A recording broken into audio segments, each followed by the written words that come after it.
तो कल हमने फूड चेन तक पढ़ लिया था। तो हमारा फूड चेन तक तो कंप्लीट हो गया है सब कुछ। फूड चेन से आगे चलते हैं।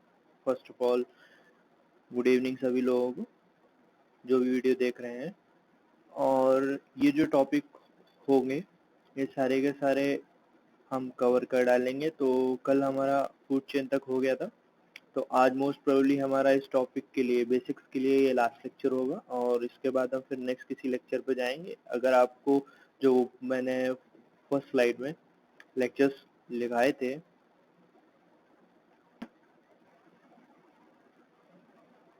ये जो टॉपिक्स मैंने बताए थे basic biodiversity and conservation, global warming and climate change, pollution, energy and EIA, right. अगर आपको इनमें से को जो पढ़ना है आप वो बताइए। अगर वो फेवरेबल होगा तो हम वो स्टार्ट करेंगे, नहीं तो फिर मैं टॉपिक स्टार्ट करूंगा और फिर मैं रैंडमली स्टार्ट करता हुआ चला जाऊंगा, राइट।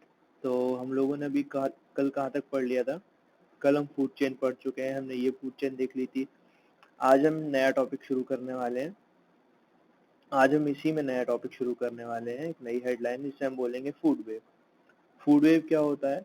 फूड वेव बेसिकली मैं आपको एक पिक्चर दिखाता हूँ, उस पिक्चर से आप समझ पाएंगे। फूड चेन क्या होता है कि कई सारी फूड वेव्स जो होती हैं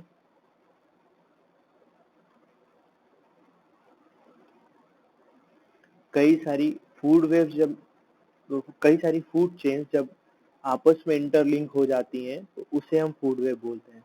कल हमने फूड चेन के बारे में पढ़ा था। फूड चेन क्या होता है? Interdependency of different species of animal on each other. तो हमने वो पढ़ा था। उसी रिस्पेक्ट में अगर हम यहाँ पे देखें, जैसे कि यहाँ पे ग्रीन प्लांट है तो ग्रीन प्लांट को गोट भी खाती है, ठीक है। गोट को जैकाल खा गया और जैकॉल को खाने के बाद में जैकॉल को लाइन खा गया। ऐसा भी हो सकता है गोट को डायरेक्टली लाइन खा जाए। चलिए, ये भी थोड़ा कॉम्प्लेक्स है तो हम क्या करते हैं, ग्रीन प्लांट ने तो वो थोड़ा इजी था, सॉरी वो थोड़ा इजी था, थोड़ा कॉम्प्लेक्स को करते हैं। जैसे ये ग्रीन प्लांट है, इस ग्रीन प्लांट को खाया रैबिट ने, रैबिट को खाया वाइल्ड कैट ने, और रैबिट को वाइल्ड कैट ने खाया, वाइल्ड कैट को लाइन ने खा लिया, राइट। ऐसा भी हो सकता है कि रैबिट को जैकाल खा जाए और जैकॉल को खा जाए लाइन, या ऐसा भी हो सकता है वाइल्ड कैट को जैकॉल खा जाए और जैकॉल को खा जाए लाइन। तो ये जो एक इंटरलिंकिंग बन रहा है चेन्स में, इसी को हम बोलते हैं फूड वेव। और ये रियल पिक्चर शो करता है किसी भी इकोसिस्टम स्टेबिलिटी के बारे में, कि उसमें जो फूड चेन्स है वो किस तरीके से आपस में इंटरलिंक्ड है और कितना ज्यादा स्टेबल है वो इकोसिस्टम, इसी बात पे डिपेंड करेगा। ये इकोसिस्टम इसी बात पे डिपेंड करता है कि वहां पर जो एनिमल्स हैं उनका सर्वाइवल कैसे है, एक दूसरे के ऊपर डिपेंडेंट भी होकर वो किस तरीके से इक्वली लिव कर पा रहे हैं। और डिपेंडेंसी भी शो होती है और ये भी शो होता है कि चेक रहता है। बेसिकली अगर हम बोले तो एक चेक रहता है कि कोई जानवर इतना ज्यादा ना हो जाए कि वो प्रॉब्लम, जैसे कि आपने रिसेंटली सुना होगा कि कई यूपी के कई गांव में क्या हुआ था। जैसे कि जो एक वो होता है नीलगाय बोलते हैं, जिसको हम लोग हिंदी में बोले तो एक नीलगाय बोलते हैं, इंग्लिश में भी क्या बोलते होंगे आई डोंट नो, हिंदी में उसे नीलगाय बोलते हैं। उनकी पॉपुलेशन इतनी ज्यादा हो गई थी कि उनको डायरेक्ट शूट आउट करने का ऑर्डर था, या फिर मारने का ऑर्डर था, या भगाने का ऑर्डर था, जो भी था। तो उस टाइम पे क्या होता है कि जैसे कि कोई इकोसिस्टम है और वो सारे इंटरडिपेंडेंट होते हैं, सारे स्पीसीज एक दूसरे के ऊपर। अगर किसी एक स्पीसीज की पॉपुलेशन बहुतायत में हो जाए, मान लीजिए सारे लाइन खत्म हो गए और अगर डियर्स बहुत ज्यादा हो गए, तो डियर क्या करेंगे, जंगल से छूट के गांव की तरफ आ जाएंगे, और गांव में आएंगे तो सारी की सारी फसल खा जाएंगे। उससे क्या होगा कि ह्यूमन को प्रॉब्लम शुरू हो जाएगी। तो ये होता है इकोसिस्टम की डिस्टर्बेंस। तो फूड वेव क्या करता है, हमें वो बिल्कुल स्टेबिलिटी, इकोसिस्टम की स्टेबिलिटी के बारे में बताता है। एक बहुत अच्छी पिक्चर दिखाता है कि हाँ इस तरीके से इकोसिस्टम स्टेबल है और ये सब एक दूसरे पे डिपेंडेंट है। तो complex network of interconnected food chains, ये बेसिक डेफिनेशन हो गई इसकी। It shows real picture about the ecosystem, ठीक है। फूड वेब में एक इम्पॉर्टेंट टर्म है जो हमें पता होना चाहिए, इसे बोलते हैं की स्टोन स्पीसीज। ये की स्टोन स्पीसीज क्या होती है, इसे समझने की कोशिश करेंगे। कीस्टोन स्पीसीज, जैसे कि यहाँ पे लिखा है most important animal of the ecosystem. तो इकोसिस्टम का मोस्ट इम्पोर्टेंट एनिमल कौन हुआ? पॉइंट इज कि इकोसिस्टम का मोस्ट इम्पोर्टेंट एनिमल कौन हुआ? अभी अगर जैसे कि एक जनरल एग्जांपल ले लिया जाए, सारी अगर मिनिस्ट्रीज ले ली जाए, ठीक है, ये बताइए सारे मिनिस्ट्रीज में सबसे ज्यादा इम्पोर्टेंट पर्सन कौन है? पीएम है या नहीं? क्योंकि सारी मिनिस्ट्रीज कैबिनेट की होती हैं, ठीक है, और कैबिनेट किसके अंडर वर्क करता है? PM. PM is the head of all ministries. इसी तरीके से ये हेड है क्योंकि ये रिस्पॉन्सिबल है हर चीज के लिए। उसी तरीके से जो फूड वेब है या फूड चेन है, उसके अंदर हम जो इम्पोर्टेंट एनिमल होगा, जो डिपेंडेंसी जिसकी ज्यादा होगी, उसी को हम कीस्टोन स्पीसीज बोलेंगे। और जिसकी पॉपुलेशन कम होगी उस एरिया के हिसाब से, या फिर उसका किसी एक पॉइंट में बेनिफिट होगा चाहे पॉपुलेशन उसकी ज्यादा हो। ऐसा मान के चलो कि कोई भी स्पीसीज अगर उसकी इम्पोर्टेंस उस इकोसिस्टम में ज्यादा है तो उसे हम कीस्टोन स्पीसीज बोलेंगे। जैसे कि इस इकोसिस्टम में लाइन, इस इकोसिस्टम में लाइन, ये कैसे आपने बोल दिया? क्वेश्चन तो यही आ रहा होगा, ये कैसे बोल दिया कि लाइन होगा? या फिर इस इकोसिस्टम में ये काइट, ये दो इम्पोर्टेंट होंगे। कैसे इम्पोर्टेंट होंगे समझने की कोशिश करेंगे। ये ग्रीन प्लांट है, ग्रीन प्लांट को गोट ने खाया, गोट को खाया जैकॉल ने, जैकॉल को खाया लाइन ने। अगर ये लाइन यहाँ से चला जाए तो क्या होगा? जैकाल की पॉपुलेशन बढ़ेगी, जैकाल की पॉपुलेशन बढ़ेगी, और गोट जो थी उनकी तो पॉपुलेशन लगातार चेक में है। तो क्या होगा कि यहाँ गोट की पॉपुलेशन घट जाएगी। अगर गोट की पॉपुलेशन बिल्कुल कम हो जाए तो जैकाल भूख हड़ताल कर लेंगे, मर ही जाएंगे ठीक है, इनकी डेथ हो जाएगी। तो हमें समझना ये है कि अगर ये लाइन है तो हम जैकाल की पॉपुलेशन को भी चेक में रख सकते हैं, जो चेक में रहती भी है। तो लाइन हमारे लिए कीस्टोन स्पीसीज हो गया, क्योंकि लाइन क्या कर रहा है? जैकाल की पॉपुलेशन को चेक कर रहा है। और खुद लाइन की पॉपुलेशन क्या है?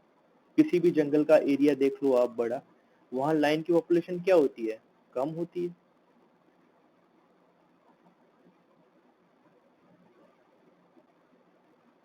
ठीक है, गंदा से लिख रहा हूँ, चलो छोड़ो, हटा देता हूँ इसे। ठीक है, लाइन की पॉपुलेशन क्या होती है? कम होती है। और ये हमें जानना जरूरी है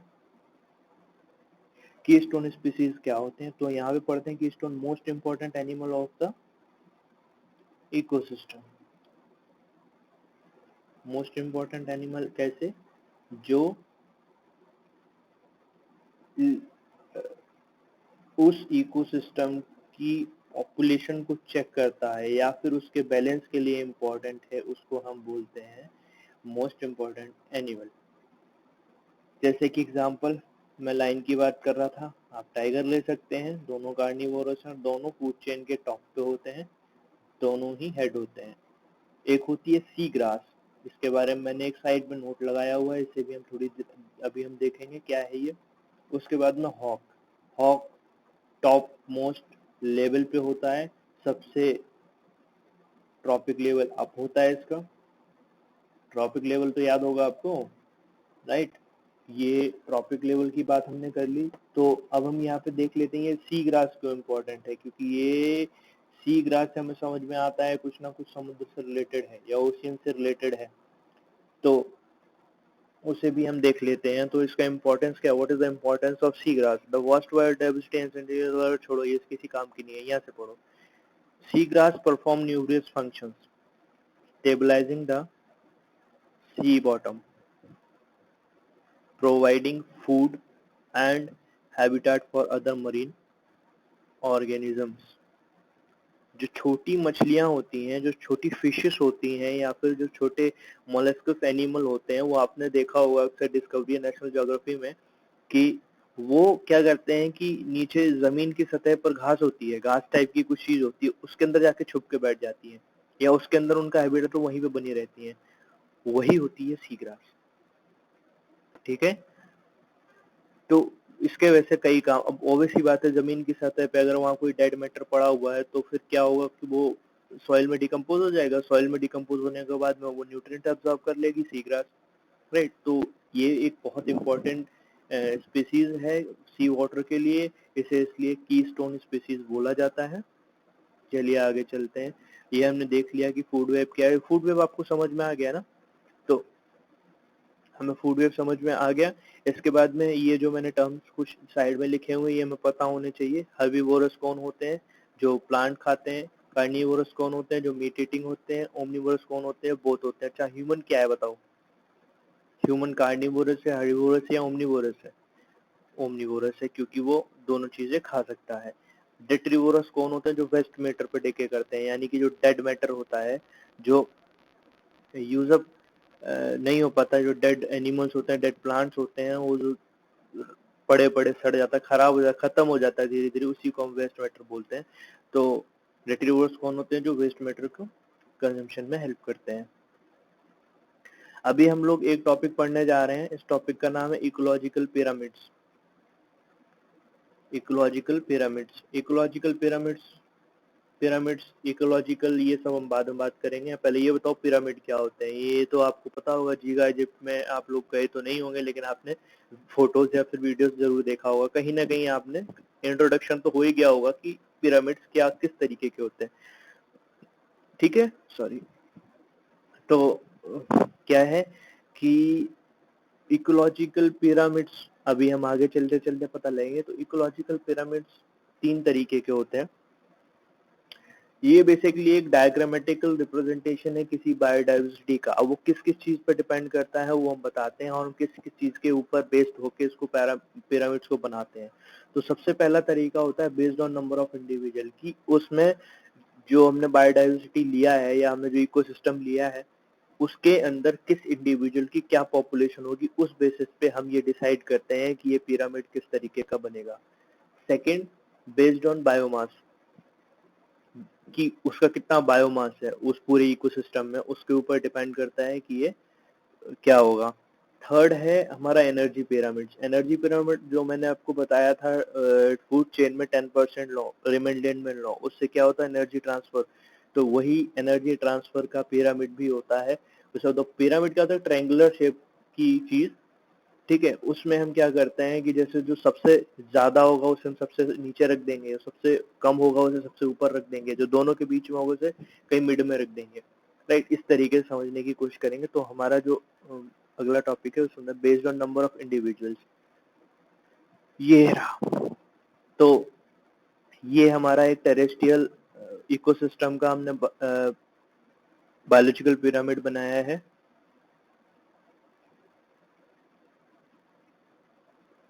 इकोलॉजिकल पिरामिड बनाया है। तो इकोलॉजिकल पिरामिड में यहाँ देखो सबसे नीचे क्या है, ग्रास। उसके बाद क्या है, ग्रास हॉपर्स। उसके बाद क्या है, फ्रॉग्स। फ्रॉग्स के बाद क्या है, स्नेक। स्नेक के बाद क्या है, हॉक। अच्छा, मैंने यहाँ पे लिखा है based on number of individuals, based on number of individuals. ठीक है, तो based on number of individuals में सबसे ज्यादा। अच्छा एक बताओ, जंगल में घास तो होगी, ऑब्वियस सी बात है, घास है तभी तो वो जंगल है, और बहुत सारे घास होगी। घास के ऊपर ग्रास हॉपर, क्या जितनी घास है उतने ही ग्रास हॉपर होंगे या कुछ कम होंगे? कम होंगे, ये बात हमें समझ में आती है। अच्छा ये बताओ, जितने ग्रास हॉपर होंगे क्या उतने ही फ्रॉग होंगे? नहीं, फ्रॉग कम होंगे, फ्रॉग भी कम होंगे। अच्छा, जितने फ्रॉग होंगे उतने स्नेक होंगे? नहीं, उससे भी कम होंगे। हॉक, वो तो बहुत कम होते हैं, किसी भी अगर इकोसिस्टम की बात की जाए तो वो काफी कम होते हैं। तो ये हो गया बेस्ड ऑन नंबर ऑफ। एक टेरेस्ट्रियल इकोसिस्टम की बात हम कर रहे हैं, उसके बारे में हमने बताया है। एक और ये रहा। अभी आप बोलोगे ये क्या चीज है, ये हमें समझ में नहीं आएगा। अरे बिल्कुल समझ में आएगा, समझ में क्यों नहीं आएगा, हम समझाएंगे ना, टेंशन क्यों लेते हैं आप। एक मिनट। तो एक पेड़ होता है, पेड़ के ऊपर आपने देखा होगा कुछ पैरासाइट्स रहते हैं, छोटे छोटे जानवर हो गए या किसी तरीके की कोई घास हो गई, मशरूम टाइप का कुछ उगाता है और वो फंगस टाइप की कुछ लग जाता है, ये सब पेड़ के ऊपर होता है। ठीक है, तो ये भी ट्री के लिए एक वो हो गया कि उसके अंदर उसका भी एक अपना ये हो गया कि हाँ ये पूरा इकोसिस्टम इसके ऊपर ये लिविंग चीज रह रही है। और उन पैरासाइट्स के अंदर भी कुछ पैरासाइट्स रहते हैं, फॉर एग्जांपल जैसे कि अगर आप बी की बात करें, जो कॉमन बी होती है, अगर उसकी आप बात करो तो फ्लाई, बी नहीं सॉरी फ्लाई, फ्लाई की बात करो तो जो फ्लाई होती है हमें घरों में दिखती है, तो कहीं पेड़ के ऊपर रहती होगी, बैठती होगी, तो उसके अंदर कई सारे तरीके के पैरासाइट्स मौजूद होते होंगे या होते हैं।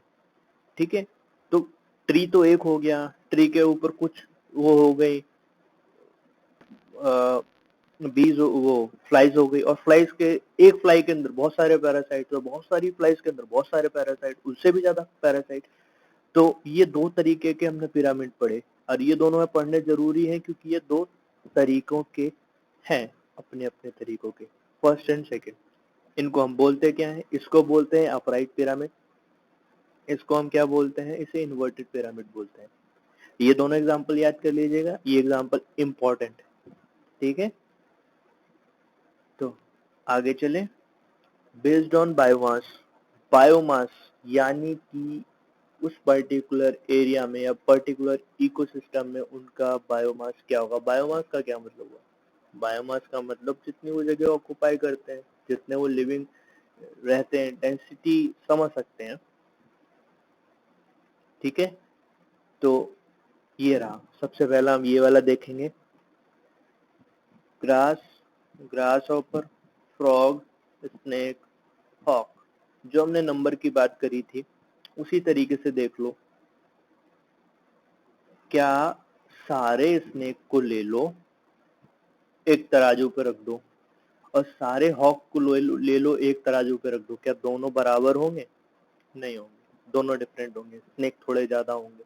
अच्छा एक बात बताओ, जैसे मैंने 10% लॉ की बात करी थी, 10% लॉ में क्या था, ग्रास की 10% एनर्जी ग्रास ऑपर में, ग्रास ऑपर की 10% एनर्जी फ्रॉग में, फ्रॉग की 10% एनर्जी स्नेक में, और स्नेक की 10% एनर्जी हॉक। तो इसका मतलब ग्रास में अगर 1000 आ रही थी तो हॉक में कितनी गई होगी, इसका 10%, 1000 का 10%, 100 का 10%, एक का 10% 0.1, और हॉक को वही 0.01। ये क्या हुआ, इसका मतलब हॉक तो बिल्कुल मरियल सा होना चाहिए, उसको तो एनर्जी गई नहीं ना, वो तो बिल्कुल मरगिल्ला टाइप का होगा। पर ऐसा नहीं होता, ऐसा क्यों नहीं होता, क्योंकि वो एक स्नेक नहीं खाता, वो बहुत सारे स्नेक खाता, तो हर स्नेक से उसे कुछ ना कुछ एनर्जी मिलती है। इंपॉर्टेंट पॉइंट याद रखने के लिए। तो बायोमास से हमें समझ में आ गया, एक हॉक है वो ज्यादा स्नेक खाता है, और एक स्नेक वो ज्यादा फ्रॉग खाता है, एक फ्रॉग वो ज्यादा ग्रास हॉपर खाता है, जो ग्रास हॉपर है वो ज्यादा घास खाते हैं। इस तरीके से समझ सकते हैं, क्योंकि ऐसा नहीं है ना कि अब स्नेक है जो एक ही फ्रॉग खाएगा, अब लाइफ टाइम में स्नेक वहां रहेगा तो वहां बहुत सारे फ्रॉग खाएगा ना, राइट। डिपेंडेंसी और उनके बायोमास के ऊपर डिपेंड करती है। अब ये जो हमारा सेकंड पिरामिड है इसे हम समझते हैं, फाइटोप्लैंक्टन, जूप्लैंक्टन, स्मॉल फिश और लार्ज फिश, ये हमारा एक एक्वेटिक सिस्टम का। फाइटोप्लैंक्टन क्या होते हैं, जो छोटे यूनिसेलुलर प्लांट होते हैं ओशियंस के अंदर में, उनको फाइटोप्लैंक्टन बोला जाता है। ओशियंस या फिर वाटर बॉडीज में होते हैं, उन्हें बोलते हैं फाइटोप्लैंक्टन। जू प्लैंक्टन्स होते हैं जो एनिमल्स होते हैं, छोटी बहुत छोटे माइन्यूट एनिमल्स बोलते हैं। उसके बाद में आती है स्मॉल फिश, गोल्ड फिश वगैरह टाइप की, वो छोटी छोटी फिश। लार्ज फिश हो गई जो बड़ी पिराना टाइप की, शार्क टाइप की फिशेस होती हैं, उनको हम बोलते हैं लार्ज फिशेस। तो फाइटोप्लैंक्टन अगर मास के हिसाब से देखा तो बहुत ज्यादा थोड़ी होते हैं, राइट, कम होते हैं। और जू प्लैंक्टन्स क्या होते हैं, जू प्लैंक्टन्स फाइटोप्लैंक्टन्स के ऊपर सर्वाइव करते हैं। ठीक है, जू प्लैंक्टन्स पे सर्वाइव करती हैं स्मॉल फिश, और स्मॉल फिश पे सर्वाइव करती हैं लार्ज फिश। तो बायोमास के हिसाब से पर्टिकुलर इकोसिस्टम की बात करें तो ये इन्वर्टेड बनता है। इसके भी दो तरीके के बनते हैं, एक अपराइट बनता है, दूसरा इन्वर्टेड बनता है, ये हमें पता होना चाहिए।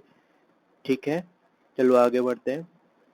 थर्ड टाइप का जो पिरामिड है हमें पता होना चाहिए, वो होता है एनर्जी पिरामिड।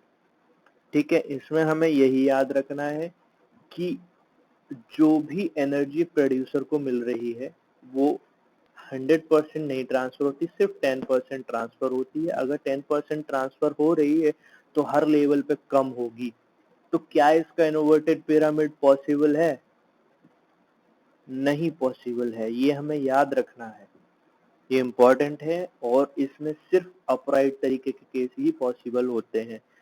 समझ में आ गया आप लोगों को कि पिरामिड्स क्या होते हैं, इकोलॉजिकल पिरामिड्स क्या होते हैं, हम उन्हें क्यों बनाते हैं, हम समझने के लिए रिलेशन क्या होगा उनमें, इन 3 चीजों के बेसिस पे।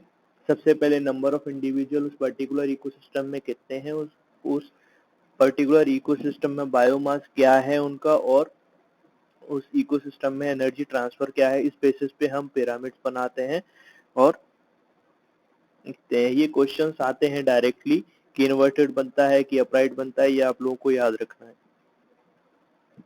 ये एक्सेस एक टर्म दिया हुआ है, वो इसे ये होता क्या है, तो इसे समझो। इसे कहते हैं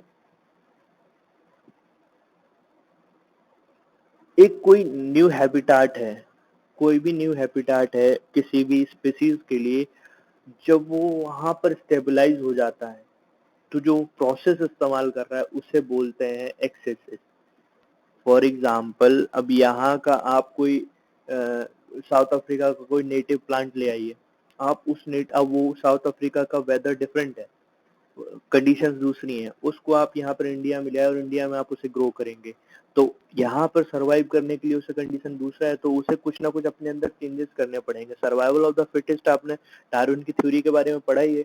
कोई भी स्पीसीज होती है अपने आप को उस चैलेंज के हिसाब से ढालने के लिए उसे ढालना ही पड़ेगा, नहीं ढालेगी तो फिर वो खत्म हो जाती है या फिर धीरे धीरे वो एलिमिनेट होनी शुरू हो जाती है।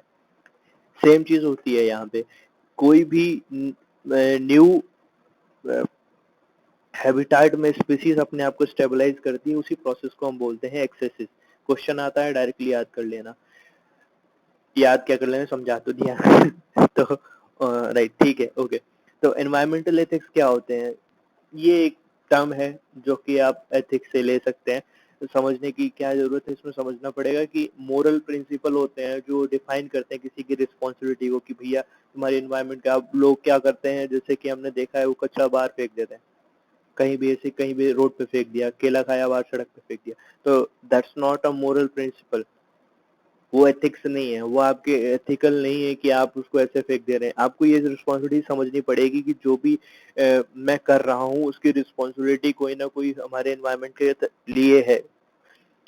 समझ रहे हैं ना आप मैं क्या ना, कि जैसे आप फॉरेस्ट गए, तो फॉरेस्ट में जब आप अगर फॉरेस्ट में वुड या फिर आप प्लांट ट्रीज को कट करते हैं, तो उस ट्रीज को कट करने के लिए आपको स्पेसिफिक और पर्टिकुलर परमिशन लेनी पड़ती है। और इवन ये भी होता है कि कई जगह पे उतने ही प्लांट हमें प्लांट भी करने पड़ते हैं।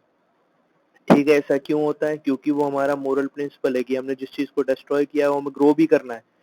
दैट इज एनवायरमेंटल एथिक्स, जो हमें हर किसी के अंदर होनी चाहिए। अभी जैसे सुंदरबन एरिया है, वेस्ट बंगाल का एरिया है जहाँ सुंदरबन बिल्कुल लिंक्ड है, तो वहां पर जंगल में लाइन टाइगर्स रहते हैं, वो टाइगर्स ह्यूमन कॉलोनी में आ गए, उनको मारने लगे। क्यों मारने लगे? क्योंकि हमने उस चीज का बाउंड्री क्रॉस किया। जब हमने अपनी लिमिट को क्रॉस किया तो टाइगर ने भी अपनी लिमिट को क्रॉस किया, हम उसके घर में जाके घर बना लिए, तो फिर वो हम पे भी अटैक करेगा। दैट इज क्लैशेस, जब हम अपने एनवायरमेंटल एथिक्स को ब्रेक करते हैं, राइट। तो ये सब चीजें हमें पता होनी चाहिए, और हमें इस चीज का बहुत अच्छे से अंदाजा होना चाहिए कि जो भी हम करेंगे, जो भी हम करते हैं अपने एनवायरमेंट, वो हमें रिटेलिएट करता है। जैसे कि हमें अभी हम जो देख पा रहे हैं अपने रिसेंट केस में, कोविड-19 क्यों हो रहा है? ये सिर्फ वायरस है, या फिर ये अकेला एक कोई वायरस अचानक कहीं डांस कर रहा था, एकदम से कुछ हुआ और वो यहाँ आके डांस करने लगा? नहीं, ऐसा तो नहीं है। It's a process of many years, कई ईयर्स में धीरे धीरे पहले एक तरीके का वायरस आया, फिर दूसरे तरीके का वायरस आया। That was warning from the nature कि आप अपने बिहेवियर को, अपने जो आपका एथिकल कंडक्ट है उसे सुधारिए, नहीं तो ये चीजें और बढ़ सकती हैं और एग्रेसिवली बढ़ेंगी, तो हमें उसका रिजल्ट देखने को मिल रहा है। कोविड-19 इज वन सच केस जो हमें देखना चाहिए कि हाँ ये क्यों हुआ, क्योंकि हमने अपनी हैबिट्स को बदला। प्लांट्स को कट करे जा रहे हैं, एनिमल्स को मारे जा रहे हैं बस उन्हें खाने के लिए, उनका टेस्ट लेने के लिए, कई अपने प्रोडक्ट्स बनाने के लिए। तो होगा क्या? अल्टीमेटली एनवायरनमेंट हम पर रिटेलिएट करेगा उस चीज के लिए। नहीं, आप ऐसा नहीं कर सकते क्योंकि आप इकोसिस्टम डिस्टर्ब कर रहे हैं, राइट। इसको बोलते हैं एनवायरमेंटल एथिक्स। ये एक मोरल प्रिंसिपल होता है जो हमारे अंदर होता है। हम उस चीज के लिए रिस्पॉन्सिबल होते हैं कि हमारा एनवायरमेंट के लिए क्या फर्ज है। आप जैसे अगर इंडियन कल्चर की बात करेंगे तो इंडियन कल्चर के अंदर अब हम कई प्लांट्स कई ट्रीज को पूजा करते हैं। क्यों पूजा करते हैं? उन पे कोई देवी देवता रहते हैं। वो खैर अपनों लोग सभी लोगों का अपना अलग मानना है, बट फिर भी हमें ये सोचना चाहिए कि अगर हम उन प्लांट्स की पूजा कर रहे हैं तो क्यों कर रहे हैं। उसका कोई खास रीजन होगा, उसके पीछे कुछ ना कुछ एक भावना छुपी होगी, हित छुपा होगा कई लोगों का। फॉर एग्जाम्पल जैसे कि बनियन ट्री की हम पूजा करते हैं तो हमें पता है बनियन ट्री 24 आवर्स ऑक्सीजन देता है, and that is some research जो कि पब्लिश भी हुई होगी कहीं ना कहीं, हमें पता भी होगा क्योंकि हम 5वीं क्लास से ये पढ़ते आ रहे हैं कि हाँ, कि बनियन जो ट्री होता है वो 24 आवर्स ऑक्सीजन देता है, इसलिए हम उसकी पूजा करते हैं।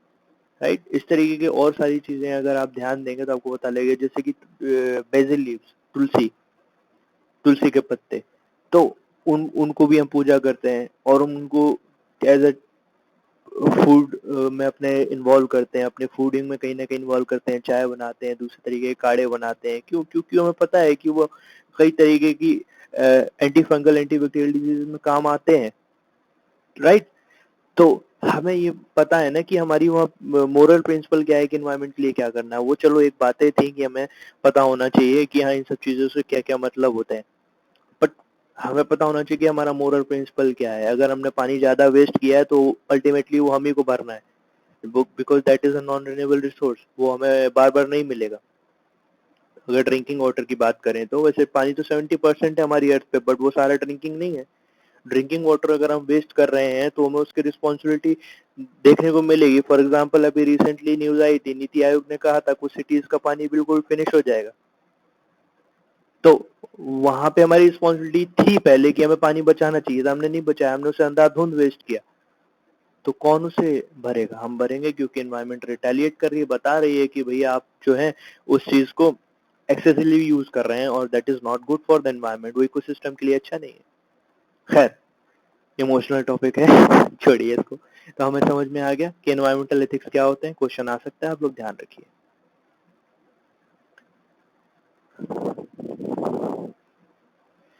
नेक्स्ट टॉपिक है इकोलॉजिकल फुटप्रिंट्स। हम इकोलॉजिकल फुटप्रिंट्स से क्या समझते हैं, इस बात को समझने की कोशिश करेंगे। इकोलॉजिकल फुटप्रिंट्स क्या होते हैं? Area required to sustain entity indefinitely upon actual area of the entity. क्या लिखा हुआ है भाई? बड़ा फॉर्मूला सा बना दिया। आप तो कह रहे थे, कुछ लोग बोल रहे होंगे आप तो कह रहे थे कोई फॉर्मूला नहीं बताओगे, कुछ मैथ नहीं है।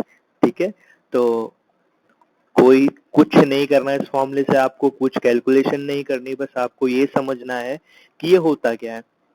इसमें लिखा हुआ है, जो फर्स्ट लाइन ऊपर डिवाइड के ऊपर लिखी हुई है, जो न्यूमरेटर में जो लिखा हुआ है उसका क्या मतलब है? एक पर्टिकुलर एरिया किसी एंटिटी को सस्टेन करने के लिए, अपने पूरे लाइफ के लिए चाहिए, वो divided by actual area of an entity. Actual area of an entity. Actual area क्या है?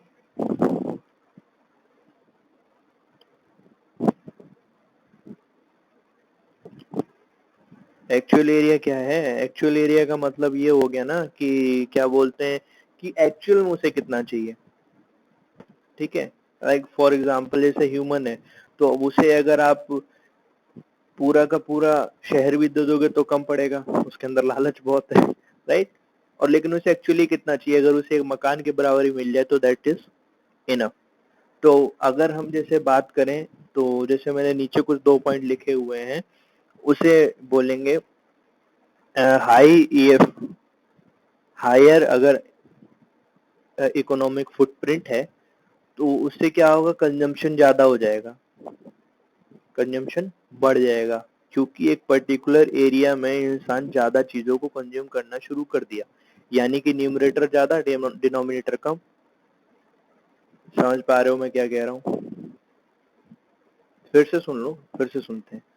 Area required to sustain an entity indefinitely. Indefinity का क्या मतलब हुआ? इंडेफिनिटी का क्या मतलब हुआ? इंडेफिनिटी का मतलब हुआ इंडेफिनेटली का मतलब हुआ एक लंबे समय तक, एक लंबे समय तक।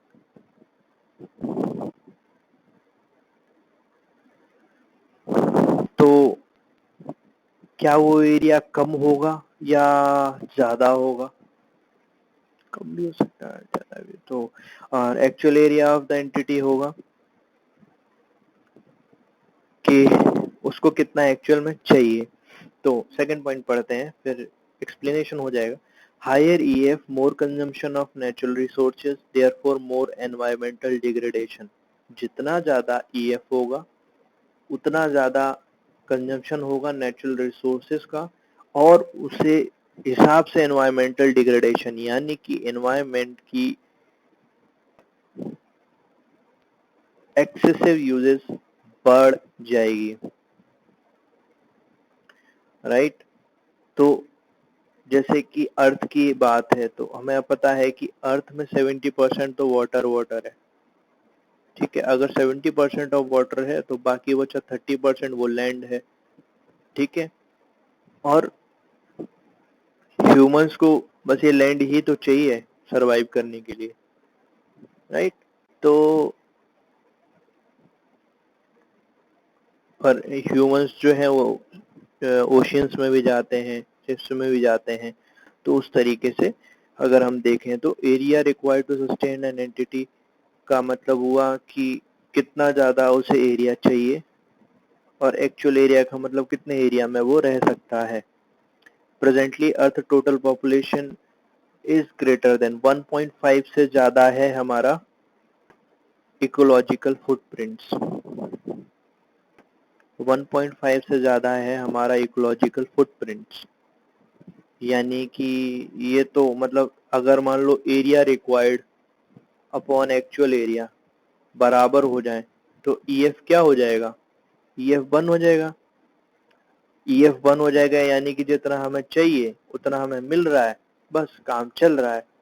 बट हमें चाहिए ज्यादा, चाहिए ज्यादा, जरूरत कम है। चाहिए ज्यादा, जरूरत कम है, तो क्या होगा? ईएफ बढ़ जाएगा, ईएफ बढ़ जाएगा। तो यहीं पे ये 1.5 हो जाता है, तो अर्थ इकोलॉजिकल ओवरशूट हो जाता है, ठीक है।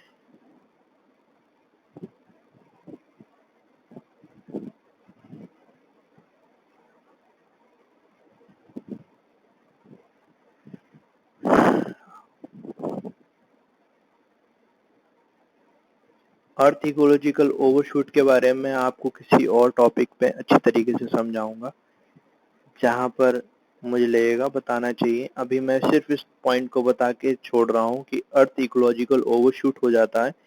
इसका मतलब ये है, मतलब तो तभी बताऊंगा जब समझाऊंगा। तो अभी ये याद कर लीजिए कि हमने इकोलॉजिकल फुटप्रिंट्स में कुछ पढ़ा था, राइट। ये इकोलॉजिकल नीश एक टर्म होता है। इकोलॉजिकल नीश का क्या मतलब है हमें ये समझना है। इकोलॉजिकल तो हमें पता है, ये नीश पढ़ना है हमें। नीश क्या होता है? नीशनी से नीशे बोलते हैं, प्रोनाउंसिएशन इसका नीशे है। नीशे का मतलब होता है role, role to play, right. Niche का मतलब होता है रोल टू प्ले। तो इकोलॉजी में किसका क्या अपना अहम रोल है, क्या अपना अहम पात्र है जो उसे यहाँ पे निभाना है, इसके बाद में ये इकोलॉजिकल नीचे यही बताता है। तो इसमें कुछ नीचे डेफिनेशंस लिखी हुई है, वो हमें पढ़ लेनी चाहिए। All physical, chemical and biological factor needed and species in order to live and reproduce. तो इकोलॉजी ही हो गया पता है। It also refers to functional role and position of an species in relation to other species. ये किसी भी species का फंक्शन और पोजीशन रिलेशन बताता है। जैसे कि हमने फूड चेन में देखा था, फूड चेन में क्या था, सब एक दूसरे पे इंडिपेंडेंट थे, पर वो हर एक का अपना ट्रॉफिक लेवल था। फूड वेब में देखा था कि हर एक पर्टिकुलर एनिमल का अपना एक जगह, अपना एक प्लेस है, वो अपना रोल फुलफिल कर रहा है। फॉर एग्जाम्पल अगर रैबिट है तो रैबिट घास खाएगा, ये तो नहीं है कि रैबिट जैकल खा जाएगा, नहीं होगा ना, तो उसका रोल क्या है, वो घास खाएगा। घास का रोल क्या है कि वो अपना एनर्जी लेगा और उसी से बढ़ेगा, right. In an ecosystem different living together become because each species, अच्छा राइट, ये टर्म ये कह रहा है। तो क्या है कि एक इकोसिस्टम में, सॉरी, ये बहुत कॉमन सी चीज है, एक म्यान में दो तलवार नहीं रह सकती, वो वाली बात है, राइट। यहाँ पे बोला हुआ है कि अलग अलग स्पीशीज, हर एक के पास अपना रोल है, उनका खुद का अपना एक रोल है, इस वजह से वो इकोसिस्टम में सस्टेन कर पाती हैं, राइट। जितनी ज्यादा नीज डाइवर्सिटी होगी किसी भी इकोसिस्टम की, उतनी ज्यादा उसकी स्टेबिलिटी होगी। कैसे, एक इकोसिस्टम है और वहां पे बहुत सारी चीजें हैं, बहुत सारे प्लांट हैं, बहुत सारे एनिमल्स हैं, कुछ ट्रॉपिक लेवल 2 और ट्रॉपिक लेवल 3 के हैं और कुछ ट्रॉपिक लेवल 4 और 5 के हैं, बहुत सारे हैं। तो क्या होगा कि उनमें हर किसी की पॉपुलेशन पे चेक रहेगा और वो अपना जो रोल है वो प्रॉपर तरीके से फॉलो कर पाएंगे, वो प्रॉपर तरीके से उसे फुलफिल कर पाएंगे, तो वहां की स्टेबिलिटी उतनी ज्यादा होगी। बट अगर आप किसी दूसरे टुंड्रा की बात करें या फिर डेजर्ट्स की बात करें, अगर वहां पर कोई एक पॉपुलेशन कम हो जाती है तो फिर उसको वापस जनरेट होने में या फिर क्रिएट होने में टाइम लगता है, तब तक उसका पूरा इकोसिस्टम डिस्ट्रॉयड रहता है, राइट। हमें ये बात समझ में आती है, हम ये सब समझ रहे हैं, राइट। इसमें एक होता है, इसमें हमने नोट पॉइंट नीचे लिखा हुआ है, इसका क्या मतलब है कि दो अगर कोई स्पीसीज है, अगर उसमें सेम नीश है उन दोनों का, अगर सेम रोल है, तो वहां पे कंपटीशन अराइज कर जाता है। जैसे कि टाइगर और लाइन, टाइगर और लाइन अगर एक ही जगह होंगे तो वहां उनके रोल में डिफरेंस क्रिएट होता है, सॉरी उनका जो रोल होता है सेम हो जाता है, तो उनमें डिफरेंस क्रिएट होता है, तो वहां पर क्या होता है, क्लैशेस शुरू हो जाते हैं और वो एक दूसरे को ही मारना शुरू कर देते हैं, राइट। तो वहां कंपटीशन राइज कर जाता है। ये एक पॉइंट था जो हमें समझना था। नेक्स्ट एक पॉइंट है हमें ये पढ़ना है, बायोलॉजिकल सक्सेशन। बायोलॉजिकल सक्सेशन क्या होता है कि progressive replacement by one vegetation community by other, कोई दूसरी वेजिटेशन कम्युनिटी किसी पर्टिकुलर एरिया में कवर कर, जैसे कि हमने वो खेतों में भी देखा है, उसमें खरपतवार होती है, उसे हम निकाल देते हैं, तो खरपतवार that is not of our use, तो हम उसमें क्या करते हैं कि उसे रिमूव कर देते हैं, तो जो हमारी प्रिजर्व प्रोजेक्ट, जो हमारी क्रॉप है जिसे हमने ग्रो किया है, वो ठीक रहती है और वो हमारे काम आती है। तो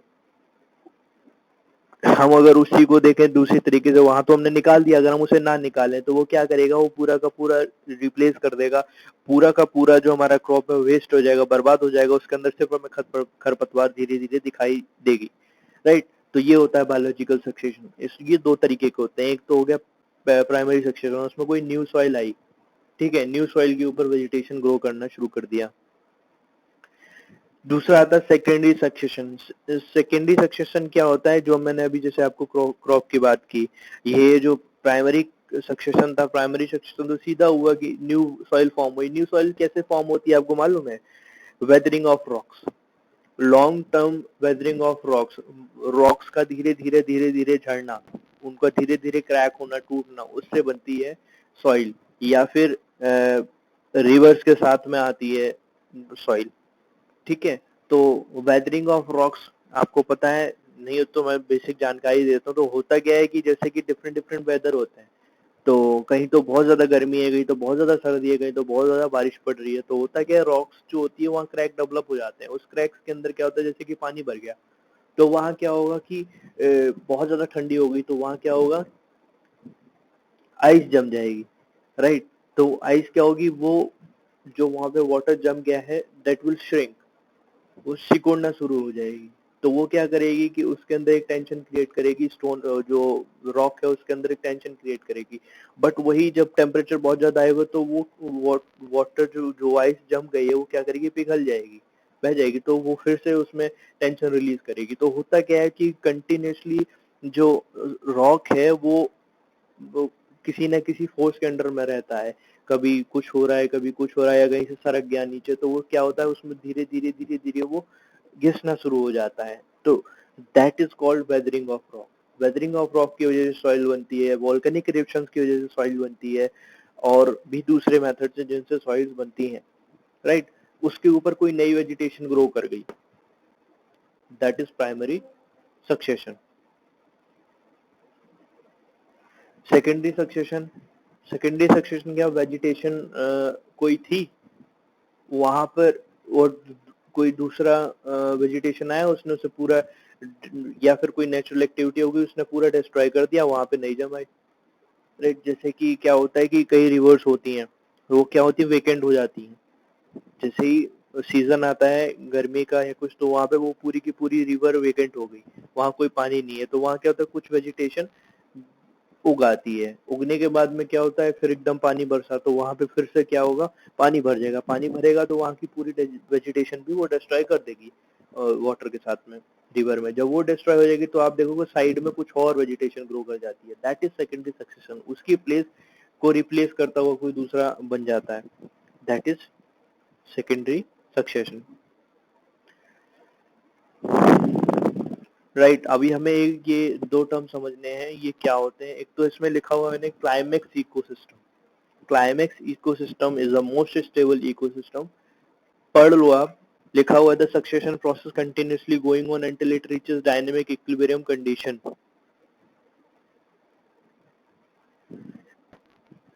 डायनेमिक इक्विलिब्रियम कंडीशन का क्या मतलब है, मतलब एक पोजीशन होता है वहां पहुंच जाता है कि हाँ ये ग्रो कर गया, वो उग गया, ये ग्रो कर गया, उग गया, तो वो एक स्टेडी कंडीशन आ जाती है कि हाँ ये ही होगा, ये हो रहा है, इसका ये पर्टिकुलर टाइम है। वहां पे क्या होता है, वो सिस्टम बहुत ही, इकोसिस्टम जो होता है वो बिल्कुल स्टेबल हो जाता है, बिल्कुल स्टेबल पोजीशन पे हो जाता है, उसको हम बोलते हैं क्लाइमेक्स इकोसिस्टम। ठीक है, आप लोग इसे लिख लेना, लिखना चाहो the self regulation process of a ecosystem to attain equilibrium is known as hemostat. Self regulation का क्या मतलब है, खुद ही चेक कर रहा है, वो खुद ही देख रहा है कि हाँ राइट, यहाँ पर किस चीज की जरूरत है, यहाँ पर किस चीज की प्रोसेस होना चाहिए। फॉर एग्जांपल, जैसे कि आपकी अगर माउंटेन्स की बात करें तो माउंटेन्स में क्या होता है, एक टाइम पे वहां पे बहुत ज्यादा बर्फ होती है, बट तो वहाँ के जो लोग होते हैं वो सारे के सारे बेस पे आ जाते हैं, वो जमीन पर, वो क्या बोलते हैं, हिल का जो हिल से नीचे उतर आते हैं और वहाँ प्लेन्स में रहना शुरू कर देते हैं। बट क्या होता है कि वहाँ पे एक टाइम पे बर्फ पूरी पिघल जाती है, तो लोग फिर ऊपर चले जाते हैं, तो उसका खुद का एक रेगुलेशन मैकेनिज्म है। ठीक है, तो इस जो ये सेल्फ रेगुलेशन मैकेनिज्म होता है इकोसिस्टम का इक्विलिब्रियम अटेन करने का, उसी को हम बोलते हैं हीमोस्टेट। राइट, तो अभी हम लोग ये बस दो टर्म्स पढ़ेंगे, एक जीरो जीरो सीर, जीरो सेर सक्सेशन और हाइड्रोसेर सक्सेशन। जीरो सेर सक्सेशन क्या होता है कि जहां पर वाटर की स्कैसिटी होती है, वाटर की स्कैसिटी होती है, वहां पर अगर इस तरीके की स्टेबिलिटी आ रही है इकोसिस्टम में, उसे बोलते हैं जीरो सेर सक्सेशन। लेकिन अगर एविडेंस ऑफ वहां पर वाटर है, बहुत सारा पानी है, वो उस जगह को हम बोलते हैं हाइड्रोसील सक्सेशन। तो आज का लेक्चर भी खत्म हो गया और हमारे बेसिक्स भी खत्म हो गए, अब हम नेक्स्ट टॉपिक पे मूव ऑन करेंगे। तब तक के लिए पढ़ते रहिए, इसको अच्छी तरीके से आप रिवाइज करना, और जो चीज़ आपको नहीं समझ में आ रही है वो नीचे आप कमेंट कर देना, मैं फिर से आपको समझा दूंगा, कोई प्रॉब्लम नहीं है। क्या होता है कि कई बार पढ़ाते पढ़ाते ये याद नहीं रहता हम स्किप करके कहाँ पहुंच गए हैं। राइट, तो वो थोड़ा सा कंट्रोल करना मुश्किल हो जाता है, बट आप लोग एक काम करना, आप पढ़ो, आप ये सारा एक बार देखो, पूरा लेक्चर एक बार देखो। मैं कोशिश करूंगा कि ये पूरा आपको एज अ पीडीएफ भी मिल जाए, जो मैंने ये पीपीटी बनाया है ये आपको एज अ पीडीएफ मिल जाए, तो क्या होगा, आप इसे नोट्स भी बना सकते हैं। राइट, तो आप इसे अच्छे से पढ़ो, देखो, जो प्रॉब्लम आए आप नीचे कमेंट कर देना, मैं आपको फिर से समझा दूंगा। ऑलराइट, तब तक के लिए good night and sweet dreams. Okay, bye bye.